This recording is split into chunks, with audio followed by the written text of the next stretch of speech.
Bismillahirrahmanirrahim. Assalamu alaikum wa rahmatullahi wa barakatuh. Bienvenue à toutes et à tous pour l'émission arizq.com d'aujourd'hui. Et aujourd'hui, donc on va commencer la semaine tout simplement en répondant à une question de Benjamin qui me dit en gros, peux-tu nous dire sur tes sources d'inspiration dans le business? Donc personne, livres, émissions, conférences, interviews, etc. Je pense que ça c'est une très bonne question et je pense que c'est entre guillemets aussi un des facteurs, un des ingrédients pour devenir un entrepreneur à succès, c'est le fait tout simplement de savoir s'entourer. Et même si probablement dans votre vie de tous les jours, en tout cas moi c'est le cas, j'ai pas beaucoup d'entrepreneurs autour de moi, pas beaucoup de personnes qui réfléchissent un peu qui voient on va dire la vie on va dire côté business comme moi.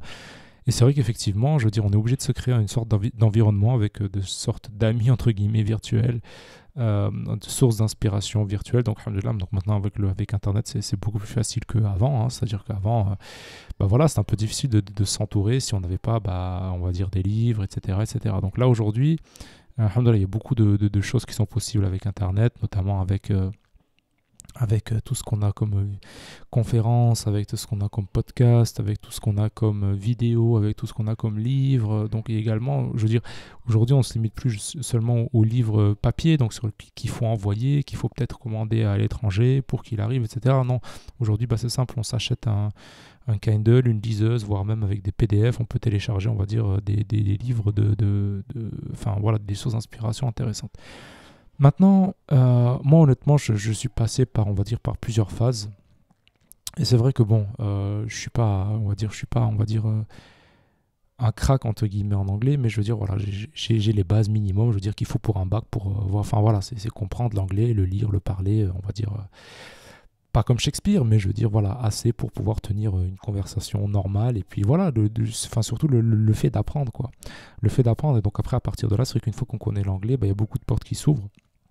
Mais voilà, encore faut-il quand même savoir faire, on va dire, la part des choses. C'est vrai qu'aux US, je veux dire, la mentalité est quand même très très très différente on va dire, de la mentalité francophone en ce qui concerne le business, en ce qui concerne l'argent, etc., etc. Après, c'est vrai que le fait qu'on n'ait pas forcément, on va dire, on n'a pas forcément de mentor aujourd'hui, notamment dans la communauté. Et ça, on en reparlera dans un podcast sur le fait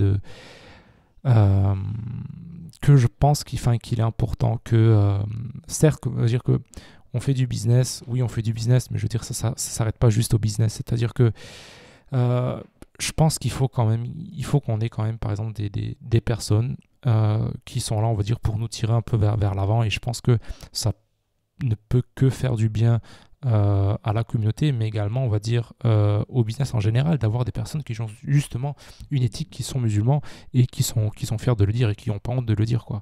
Et ça, c'est vrai que ça, honnêtement, je ne l'ai jamais retrouvé. C'est un peu, on va dire, le truc qui me pousse à continuer et à faire Ar-Rizq. Parce que voilà, Ar-Rizq, je veux dire, ça date pas d'hier, ça date quand même de 2012. Bifadlillah, ou de 2013, enfin je suis très mauvais en chiffres, mais et voilà, et le but c'est aussi en fait de ramener, on va dire, ou de poser une pierre à l'édifice, notamment d'un point de vue de la communauté, de l'aider à entreprendre, et voilà, et d'essayer un peu de couper le business avec, voilà, d'essayer que vous puissiez en fait avoir quelqu'un avec lequel vous pouvez plus ou moins vous identifier.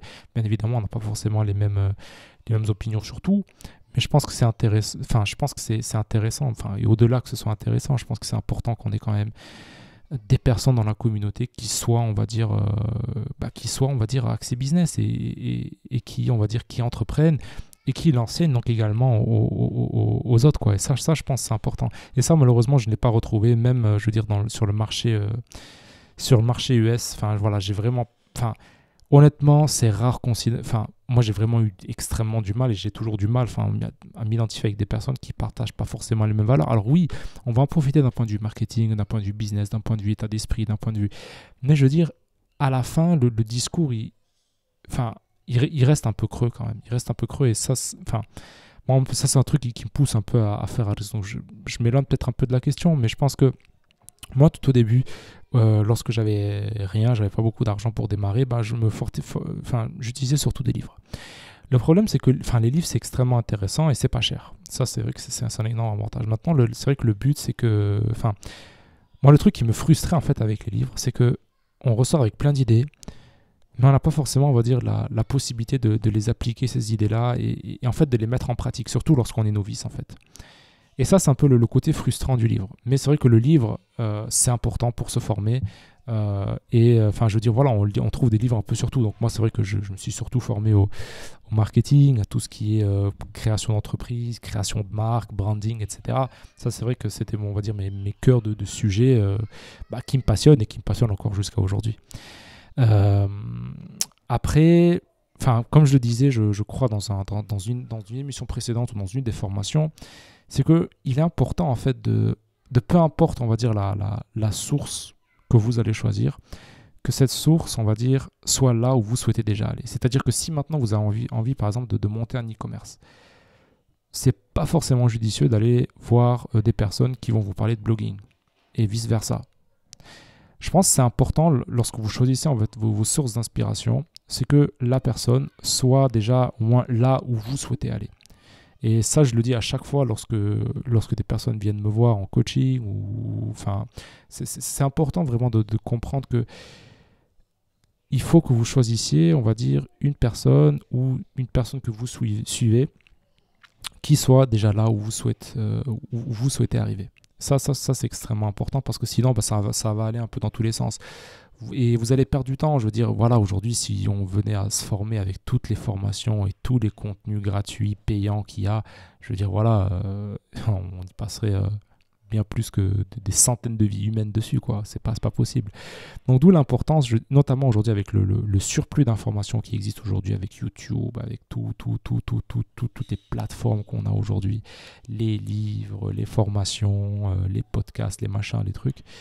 C'est important d'être, on va dire, sage dans sa décision et de ne suivre en fait que, on va dire, les émissions que chacun juge judicieux.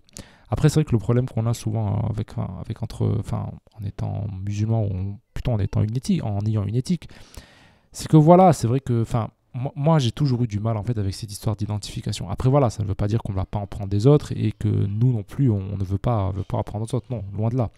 C'est juste que moi je pense que on a toujours en fait ce problème. Le plus simple, c'est vraiment de pouvoir s'identifier, on va dire, avec la personne que tu suis, ou la personne que vous suivez plutôt.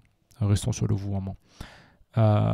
Donc à partir de là, je ne peux pas vous dire, voilà, suivez un tel ou suivez un tel. C'est vraiment vous, en fait, qui fassiez, on va dire, qui cherchiez, qui sont les personnes qui sont intéressantes pour vous, qui peuvent vous aider dans l'acheminement. Mais c'est clair qu'il faut que vous ayez une routine. Il faut que vous ayez une routine, et ça, notamment, j'en parle dans une formation que j'avais intitulée à l'époque « Bâtissez la vie dont vous rêvez ». Alors, je sais que pour beaucoup, ça peut faire kitsch, etc. Mais c'est vraiment ça la clé. Donc, c'est-à-dire que c'est vraiment de savoir s'entourer. Que ce soit en livre, que ce soit en podcast, que ce soit... Peu importe, il faut que vous vous entouriez de bonnes personnes. Et c'est dans ce sens-là que le hadith du prophète alayhi salatu wassalam, sur le forgeron et le vendeur de musc. C'est exactement ça. C'est-à-dire que c'est l'entourage, il a vraiment, on va dire, une part importante si vous souhaitez réussir, notamment dans l'entrepreneuriat. Donc maintenant, si ça vous intéresse d'aller plus loin, vous pouvez accéder à la formation Bâtissez la vie dont vous rêvez. Vous avez un lien normalement dans la description sur YouTube. Donc c'est une formation, on va dire, quand même assez complète sur le développement personnel, plutôt basé business, bien évidemment en couplant, on va dire, les concepts éthiques aussi. Franchement, c'est une formation que moi, honnêtement, tous les concepts que je vous enseigne dedans, c'est vraiment, on va dire, des choses qui, moi, m'ont vraiment permis de passer, on va dire, au palier supérieur. Et honnêtement, je pense que si vous appliquez cette formation, vous ne pouvez que, on va dire, aller vers là où vous souhaitez aller. Donc actuellement, il y a une petite promo sur la formation, donc n'hésitez pas, vous cliquez sur le lien qui se trouve dans la description et vous allez être redirigé sur la page de présentation de la formation. N'hésitez pas à regarder, jetez-y un coup d'œil, même si vous ne l'apprenez pas, mais moi vous allez savoir un peu ce qu'il y a derrière. Donc dans tous les cas, ça donc c'était pour répondre donc à la question de Benjamin. Je te remercie Benjamin pour ta question. Si vous avez des questions, n'hésitez pas. Vous pouvez vous rendre sur altigris.com/questions pour poser vos questions. Si vous êtes nouveau sur le podcast, bienvenue. Sachez que vous pouvez récupérer gratuitement votre copie du guide, le guide de l'entrepreneur musulman, en vous rendant sur www.altigris.com Et bref, tous les liens, vous allez les retrouver dans la description, que ce soit la description du podcast ou la description YouTube. Ceci étant dit, donc, je vous laisse à la fin de ce podcast donc, avec le lien vers la formation Bâtissez la vie de vos rêves, parce que c'est directement, on va dire, en relation avec cette question-là, sur comment trouver les sources d'inspiration, comment se motiver, comment, on va dire, simplement bâtir en fait la vie dont vous rêvez. Et voilà, je sais que le titre fait kitsch, mais sachez que honnêtement, voilà, il y a vraiment, vraiment beaucoup de concepts que vous pouvez appliquer et avoir des résultats vraiment intéressants dans votre vie. En tous les cas, moi, je vous envoie tous mes vœux de succès. On se retrouve dans le prochain épisode. D'ici là, portez-vous bien et passez une excellente journée. Subhanaka wa bihamdik, ashhadu an la ilaha illa anta astaghfiruka wa atubu ilaik. Wassalamu alaikum wa rahmatullahi wa barakatuh.